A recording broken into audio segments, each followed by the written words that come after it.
Si quelqu'un écoute la parole de Dieu et ne la met pas en pratique, il est semblable à un homme qui observe son visage naturel dans un miroir.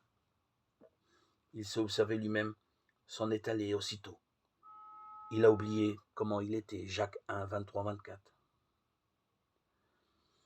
Dans la vie courante, nous regardons dans un miroir pour vérifier que notre tenue ou notre apparence sont acceptables et si besoin, nous effectuons les améliorations nécessaires. Le même principe s'applique à la vie spirituelle. Notre miroir, c'est la parole de Dieu, la Bible. Elle décrit ce que nous sommes capables de faire ou de penser naturellement. Elle nous enseigne ce qui est conforme à la volonté de Dieu ou non. Dans sa deuxième partie, elle nous parle de Jésus-Christ. Lire la Bible, c'est écouter Dieu. Il s'adresse à notre cœur et à notre conscience.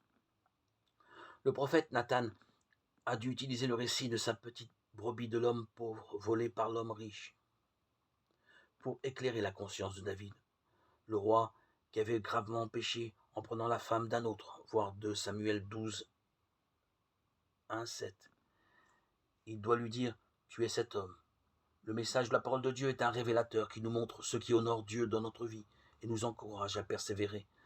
Il nous indique aussi ce qui est mal, avec les moyens pour ne plus le faire.